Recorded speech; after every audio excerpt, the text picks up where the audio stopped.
So we're now going to do a quick review of section 3.2. And remember that we've already gone over this section in class. I just want to remind you of a couple of things. All right, so we started this section by talking about the difference between a simple statement and a compound statement. So remember that a simple statement is one statement that has one truth value. For example, I might say, my car is red. That is one statement, and it's either true or it's false. That's a simple statement. A compound statement is two or more simple statements with a connective in between. So remember, our connectives are like and or if then, or if and only if. So it's a combination of two or more simple statements with one of those words in between. So I might say, my car is red, and my sister's car is blue. So I have two simple statements connected with the word and. From there, we talked about the connectives. We talked about and then we talked about the symbol that we used for it. Okay, we also talked about having a connective being the word or and using this symbol in between. We talked about an if-then and how that was denoted by an arrow pointing in one direction. And then we talked about an if and only if and about how that was an arrow pointed in both directions. We also did the symbol for the negation, which is not really a connective, but remember that we use that symbol tilde.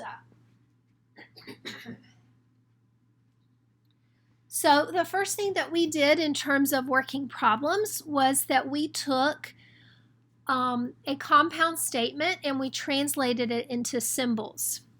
So I'm going to look at a few of these with you real quick. So the first one says that Tim ordered spaghetti and lasagna for dinner.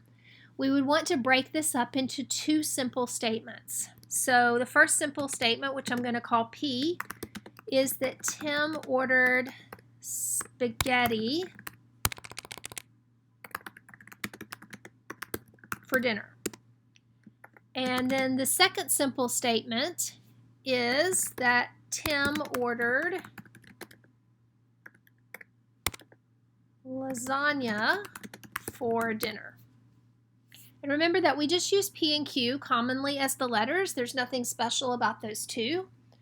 All right, and then we note that there's the word and in between. And so when we write our final statement, we're going to end up writing it like this, with the and in between. Okay. We'll do the same thing for this second one. Either Pippin is early or Maria Duck is late. So we're going to break it up into two statements. The P statement would be that Pippin is early. And the Q statement would be that Maria Duck is late. We'll look for our connective in between. We see that it's an or. And so when we go to write our statement in logical symbols, we're going to write it this way. All right, our next one is an if-then. So if it does not rain, we will finish fixing the fence this weekend. So we're going to let our P, and remember that we talked about letting this be the positive part of the statement. So I'm not going to write it does not rain. I'm going to write it rains for the P. And then for the Q, I'm going to write the other part of the statement, which would be we will finish fixing the fence this weekend. Okay, so it's an if-then, and so I'm going to first use the tilde symbol with the P. That's going to give me the it does not rain instead of it rains. And then I'm going to use my arrow and I'm going to put the then part. All right, so if it does not rain, then we will finish fixing the fence. All right, our last one is an if and only if. I can see that here. So we know we're going to use that double arrow. All right, so the P part of this one is going to be the first part. So the performance will start on time. The Q part will be the second part. So the performers are ready. And then we're going to write our expression in logical symbols. So we're going to do the double arrow. Go back up here and get it. So it's going to look like this one.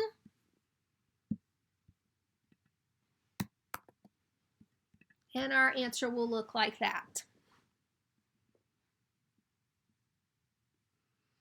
Okay, the other thing that we did in this section, the first part of this section, is that we talked about translating from the symbols back to the words. All right, so for example, if they tell us that P is the sky is clear and Q is the plane is on time, then we want to be able to write out statements to go with each of these scenarios. All right, so let's see if we can do that. Our statement A starts with the P. So I'm going to write the sky is clear. We have the or symbol in between. And we have the negation of Q. So Q is the plane is on time. The negation would be the plane is not on time. For part B, we have the P and we have the and symbol, and then we have the Q. So the P would be the sky is clear. We're going to put an and in between, and then we're going to put the Q. The plane is on time. For C, we begin with the negation of P. So P is the sky is clear. The negation would be the sky is not clear. We have the and symbol in between, and then we have the Q. The Q is the plane is on time.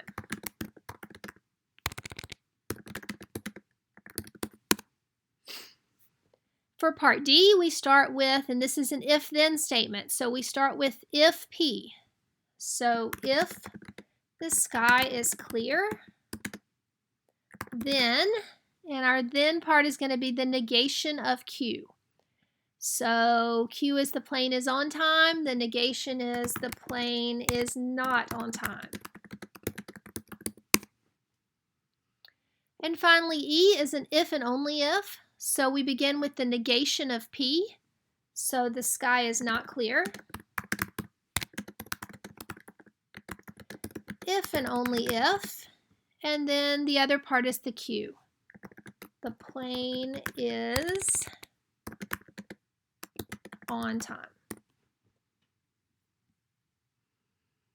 So that is the first part of a Section 3.2 review. I'm going to save the other part for the next presentation.